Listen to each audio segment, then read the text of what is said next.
some of those who attacked Charlie Hebdo and the kosher supermarket. Yes, absolutely. In fact, the prototype of those were Khaled Kelkal in 1995. He was the first one who came from a criminal world and go to tourism. We call them hybrids. And after that, we had nothing since Mohamed Merah in 2012. Yeah. He was exactly the copycat. And who attacked a Jewish school. Who attacked the Jewish school. But the Jewish school was not his first target. Target was to kill French soldiers. Right. Jewish school was after he missed his last target, and it was a bad coincidence. Then we got Kouachi Koulibaly, the attack of Charlie Hebdo and the hyper cacher, and he attempted the Jewish school again, and he killed a policewoman.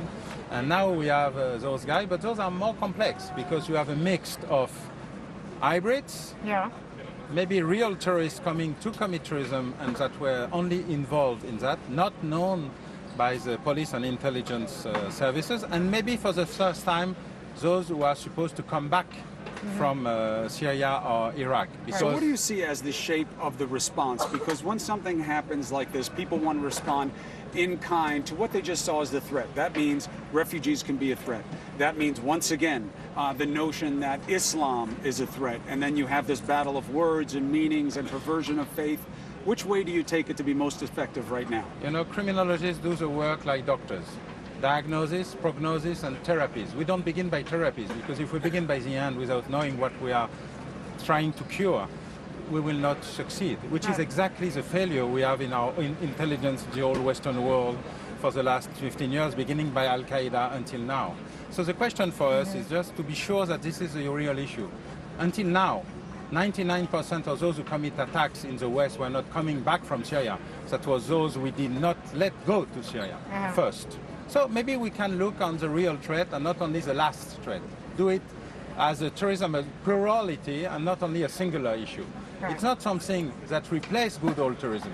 It's something that had to good old tourism. So we need to be able to do customized response and not ready to wear. And this is the most complicated part. It's always attractive to come up with one solution that fits all. In this case, it's a very complex situation. Jean-Charles, let me just make sure I have Jean-Charles Brizard, I'm sorry, apologies, joins us from the Paris Bureau. What do you make of what you've heard just in the last few hours, that 5 arrests were made in Belgium connected to the operations in Paris? Well, obviously, we see mounting evidence of an international team dedicated to target Paris, with people from France, with individuals from other countries, probably Syria and Turkey, as I hear. So this suggests that the ISIS has decided to build up a team symbolically with many nationalities. And also we see through the investigation which is underway that there are many connections with other countries in Europe, especially Belgium. So this needs to be investigated, of course, but it suggests at least that there have been contacts between these individuals and other operatives in these countries. And this is very interesting. This suggests indeed an operation that was not conceived from our country, but someone that was built from outside, probably from Syria or Iraq. And we might be on the verge of more and growing terrorist acts of this type in the future. Some mix between home ground here in France and people from the outside. So what changes going forward? Right now, as we stand here in the Place de la République, we see police walking around with long weapons, unusual in Paris. The idea of how to vet refugees differently, given the new information that at least one of these extremists had a Syrian passport and came in with refugees. How do you balance the need for humanitarianism and to live your life with safety? What has to change in your opinion? Well, on this information, we should still remain careful because the investigation is still underway. But indeed, it poses a real issue, which is for me, the control at the European borders. It is not only an issue with regard to the migrants. It is also an issue raised by France and other nations after the Charlie Hebdo bombings attacks in January. Is the issue of how we better control at the external borders of Schengen the flow of individuals, sometimes our own citizens coming back from Syria and Iraq, because today we don't have the tools to do that, to control these individuals. We can control provisionally the migrants now, but again, it's impossible for our own citizens. And nothing has been done. We're 10 months later, and the Europe still hasn't changed the rules with regard to the border controls. The same way it has did nothing or only little to better enhance the cooperation and the exchange of information. All right, Jean-Charles Brizard is in our Paris bureau. Thanks very much. Alain Bauer as well. Thank you very much for your expertise. That's going to do it for us for this hour. Thanks for watching. I'm Hala Garani. There are new developments. There are new questions as we show you some live picture of what's going on in France. The pain is real. Not even a year since Charlie Hebdo. Paris once again thrown into turmoil. What will be the response? That will in part come from the answers to the investigation. CNN's continuing coverage will be picked up with Jake Tapper right after the break. I'm Chris Cuomo, Hala Garani. Stay with CNN.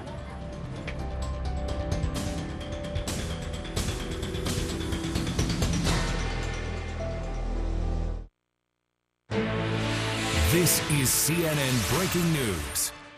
Hello, I'm Jake Tapper in Washington, D.C., where the State of our Union is on edge. Paris officials warning that the series of terrorist attacks that killed 129 people this weekend, wounding hundreds more, many of them critically, may not yet be over. And police all over the world are hunting any accomplices who may still be at large.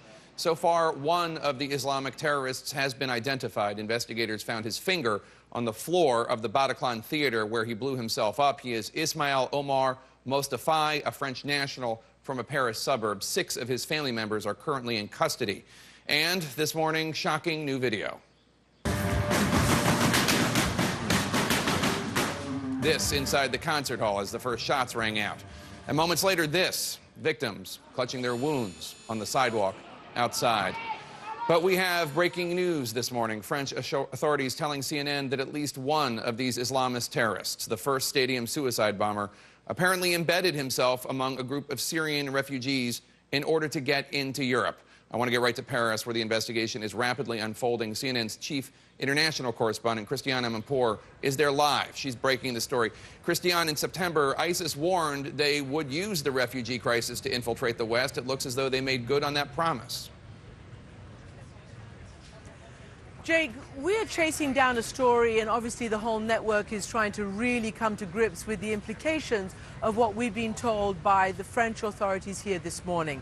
And that is that, according to a French senator and according to the French Interior Ministry, they have concluded that the first suicide bomber at the Stade de France, the football match that was going on live on Friday night, was somebody who was in possession of what they believe were fake documents that were issued to this person as he came, they believe, in a wave of refugees and migrants. Now, they know that according to these documents, they say he was processed arriving in the Greek island of Leros on October 3rd, then with other refugees made the now sort of routine trip through Macedonia, through Serbia, through Croatia, and was registered, according to French authorities, in a Croatian refugee camp on October the 7th.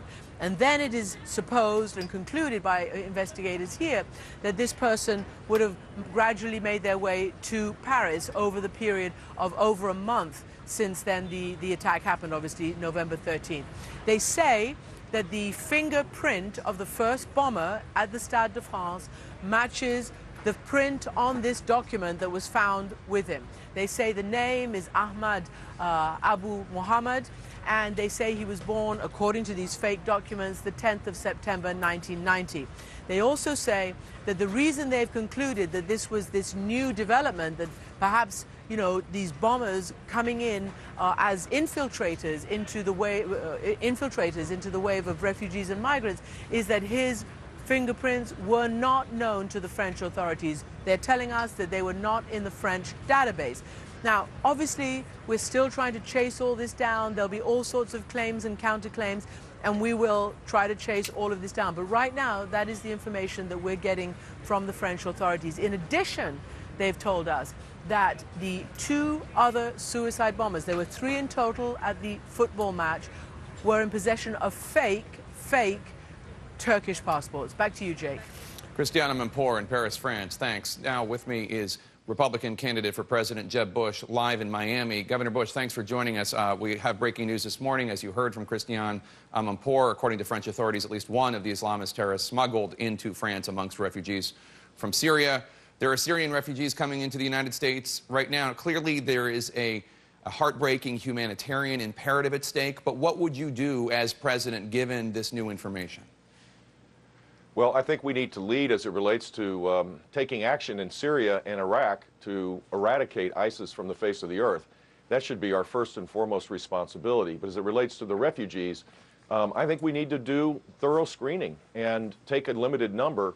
But ultimately, the best way to deal with the refugee crisis is to create safe zones inside of Syria so that people don't risk their lives, and you don't have what will be a national security challenge both for our country and Europe of screening.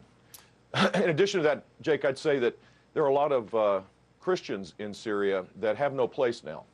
They'll be either executed or imprisoned either by Assad or by ISIS, and I think we should have we should focus our efforts as it relates to the refugees for the Christians that are being slaughtered. How does the United States, how do screeners tell which refugees are Christian and which ones are not? Well, we do that all the time. We do that. It takes almost a year for a refugee to be processed into the United States. And I think we need to be, obviously, very, very cautious. This also calls to mind the need to make sure we protect our borders, our southern border particularly. We need to focus on counterintelligence capabilities that have been weakened when the Patriot Act was reauthorized. This is a warning for our country that this threat is not going to go away. This is a threat against Western civilization, and we need to lead. The United States has pulled back, and when we pull back, voids are filled, and they're filled now by Islamic terrorism that threatens our country. What would you be doing differently that President Obama is not? There are currently special operation forces in Syria. There are obviously bombing campaigns going on in Syria. They killed Jihadi John just a few days ago. What would President Bush be doing? I would first have a strategy. The president has admitted he does not have a strategy as it relates to ISIS. Hillary Clinton last night said that it's not our fight. It is our fight, and without our leadership in building a coalition to destroy ISIS, it won't happen. Creating a strategy means that we create a no-fly zone, create safe havens for the remnants of the Syrian Free Army to be built up. We lead by getting our Arab allies and friends to be able to support one fighting force.